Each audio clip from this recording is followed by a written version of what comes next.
आपका Bhaskar online class में मैं राज यादव जो आपको इतिहास पढ़ाऊंगा। तो आइए जानते हैं इतिहास के बारे में।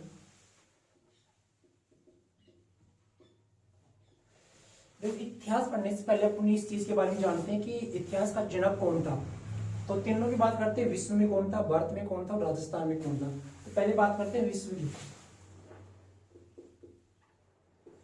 विश्व में इतिहास का जनक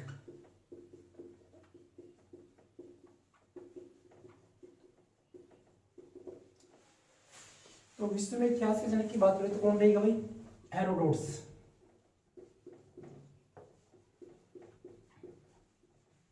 कौन था? हेरोडोटस, जिन्होंने एक पुस्तक लिखी थी हिस्टोरिका। पुस्तक का नाम रहेगा हिस्टोरिका। और भारत में आगमन की बात करें तो 5 ईसा पूर्व में आया था ये।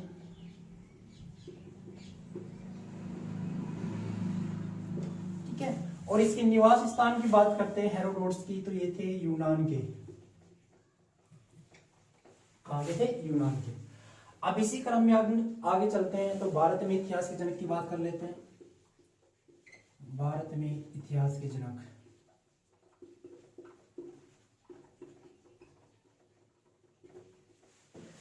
नाम तो सुना होगा सभी ने, वेद व्यास जी। तो भारत में इतिहास के जनक कौन रहेंगे? वेद व्यास, जिन्होंने एक ग्रंथ लिखा था, कौन सा? महाभारत। कौन सा ग्रंथ लिखा था? महाभारत। अब देखो, महाभारत की बात करें तो महाभारत के अंदर यदि श्लोक की बात करें तो 1,00,000 श्लोक लिए गए थे इसमें। 1,00,000 श्लोक।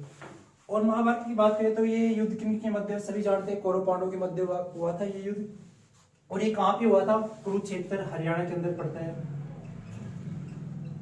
कुरुक्षेत्र जो कहां पे पड़ता है? हरियाणा के अंदर पड़ता है। अब इस युद्ध की बात करें तो ये युद्ध कितने दिन चला था?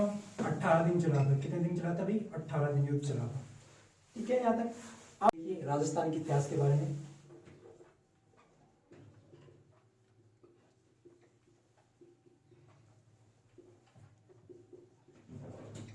देखिए राजस्थान का इतिहास, इसके जनक के बारे में बात करें तो कौन रहेगा भाई? Colonel James Tod. Colonel James toad.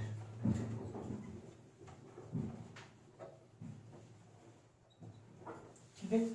अब देखो, इस कर्नल जेम्स टोड की और भी उपाधि दी गई थी, उनके बारे में बात करते हैं। एक तो इनको कहा जाता है घोड़े वाले बाबा। घोड़े वाले बाबा। ठीक है। और दूसरी बात करें तो इनको कहा जाता है कि मेवाड़ का राजनीतिक सलाहकार। मेवाड़ का राजनीतिक सलाहकार। राजनीतिक सलाहकार, इसे पीए भी बोल सकते हैं, मेवाड़ का पीए के नाम से जाना जाता है। अब देखो, यहाँ पे कर्नल जेम्स टोड ने एक पुस्तक लिखी थी। इनकी पुस्तक रहेगी पुस्तक the annals antiquities of the Rajasthan. The annals antiquities of Rajasthan. ठीक है ना? हाँ, यहाँ सॉरी, यहाँ पे एंड और रहेगा भाई, एंड। ठीक है, तो कौन सी होगी? The annals and antiquities of Rajasthan. जो राजस्थान शब्द आया उससे पहले राजस्थान का क्या नाम था? राजपूताना नाम जाना जाता था। राजपूताना। राजपूताना शब्द का यदि मौखिक रूप से प्रयोग किसने किया था? वो थे कौन? जॉर्ज थॉमस, जिन्होंने किया था 1800 ईस्वी के अंदर। ठीक है। राजपूताना शब्द का मौखिक रूप से जॉर्ज थॉमस ने 1800 ईस्वी में प्रयोग किया था। और लिखित रूप से प्रयोग की बात करें, तो कब किया गया था भाई?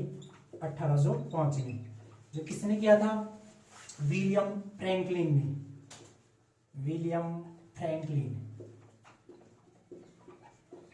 ठीक है।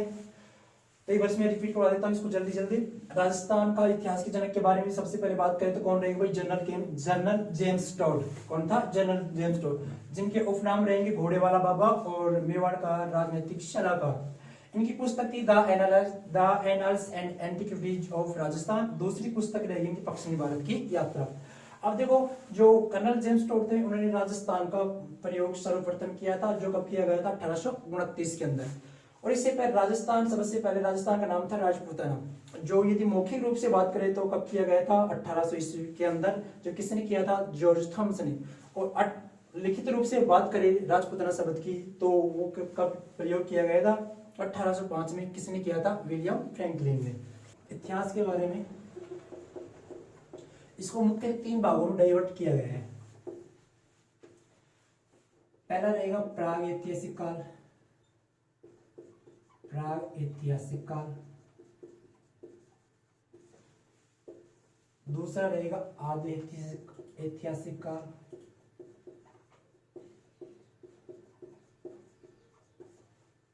और तीसरा रहेगा कौन सा, ऐतिहासिक काल।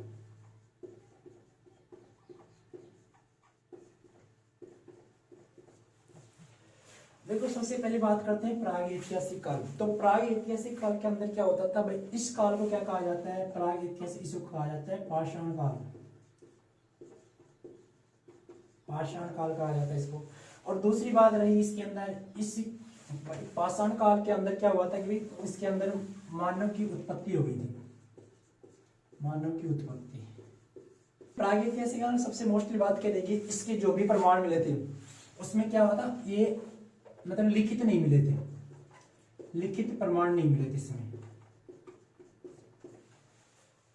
और इसके इस प्राग ऐतिहासिक काल के अंदर क्या हुआ था, जो मानव की उत्पत्ति हो गई थी, स्वाभाविक सी बात है भाई, इसको मतलब कि अपने पेट भरने के लिए खाना चाहिए, तो ये सब मतलब कि उस टाइम में उन्होंने आग का आविष्कार भी हो गया था, ठीक है। प्लस में पशु पालना, प्लस में खेती करना, और सबसे मोस्टली बात इस टाइम पे ये का आविष्कार भी हो गया था, जिसको माना जाता है कि भाई वैज्ञानिक आविष्कार,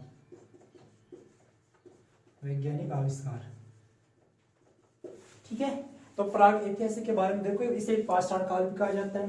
और दूसरी बात होती है प्राग ऐतिहासिक काल में मानव की उत्पत्ति हो गई थी। तीसरी बात देखते हैं, इसमें लिखित प्रमाण नहीं मिले। सबसे मोस्ट बात ये क्या थी, इसके जो प्रमाण थे वो लिखित नहीं मिले थे। जब स्वाभाविक बात है, जब मानव उत्पत्ति हो गई थी, उनको खाने की जरूरत पड़ेगी, तो इसलिए उन्होंने आग का, पशुपालन, खेती और पहिए का भी आविष्कार कर लिया था। तो ये जो पहिए का आविष्कार हुआ था, इसे माना जाता है प्रथम वैज्ञानिक आविष्कार। क्या माना जाता है भाई, प्रथम वैज्ञानिक आविष्कार माना जाता है। अब बात करते हैं आद ऐतिहासिक काल की। इसे कहा जाता है कौन सा, कांस्य, कांस्य काल भी कहा जाता है। इस टाइम में क्या हुआ था, जो लिखित प्रमाण तो मिले थे, लिखित प्रमाण मिले, लेकिन हुआ क्या, ये अपठनीय थे, अपठनीय, यानी इनको अपन पढ़ नहीं सकते थे, ठीक है। इसमें ये बात नहीं, यानी इसमें जो भी अपनी जो सभ्यताएं, जो राजस्थान के अंदर जो भी ताम्र सभ्यताएं थी, वो सभी इसके अंतर्गत ही आती है, कांस्य काल के अंदर, यानी आदि ऐतिहासिक काल के अंदर ताम्र सभ्यताएं, सभ्यताएं जो भी है सारी राजस्थान की इसी के अंतर्गत आती है। अब लास्ट बात करते हैं ऐतिहासिक काल की। तो ऐतिहासिक काल को बोला जाता है भी लोह काल, लोह युग या लोह काल, कुछ ही बोल सकते हैं, ठीक है। तो ये रहेगा अपना इतिहास को 3 भागों में बांटा गया। अब अपन बात करते हैं राजस्थान की सभ्यता। पठनीय प्लस में लिखित प्रमाण मिले थे यहाँ पे, यानी इसके अंदर जो भी प्रमाण मिले थे वो पठनीय, पढ़ भी सकते थे और लिखित प्रमाण भी मिले थे, ठीक है। अब बात करते हैं अपन इतिहास के अंदर, यानी राजस्थान की सभ्यताएं। तो राजस्थान की सभ्यता के अंदर पहला आता है, अभी राजस्थान की सभ्यता पे आते हैं। राजस्थान की सभ्यता, हाँ, तो भाई मांडवपुर सभ्यता, ये कहाँ पे, जोधपुर के अंदर। देखो ज्यादा पढ़ने को नहीं मिलेगा, लेकिन फिर बेसिक से इंफॉर्मेशन इसके बारे में बता देता हूँ आपको। इसकी जानकारी मिलती है किससे, रामायण से, जानकारी मिलती है किससे, रामायण से, ठीक है। अब रामायण से कैसे मिलती है, क्योंकि जोधपुर के अंदर जो रावण है, रावण की चौरी मिली थी यहाँ पे, जिससे आका गया है कि भाई मांडवपुर सभ्यता किसके, जिसके रामायण के माध्यम से जिसके क्या मिले, यहाँ पे पुख्ता मिले, ठीक है। अब रावण की चौरी मिली थी, तो रामायण की बात करें तो रामायण जो उसके लेखक थे कौन थे भाई, वाल्मीकि, ठीक है। अब जो रावण था इसकी शादी किससे थी जानते हो सभी, मंदोदरी। मंदोदरी, ठीक है। अब देखो दूसरी बात होती है, अब ये रावण की शादी किसके साथ होती है, मंदोदरी के साथ। अब इस रावण का वध किसने किया था, वध की बात करें तो किसने किया था, राम ने किया था। किसने किया था भाई, राम ने। राम ने रावण को कब मारा था, दशहरा के दिन मारा था। कब मारा था, दशहरा के दिन, ठीक है। दशहरा एक पर्व है जो भारतीयों का, जो बड़ी धूमधाम से मनाया जाता है। इस दिन, दशहरा वाले दिन, खेजड़ी वृक्ष जिसकी पूजा की जाती है।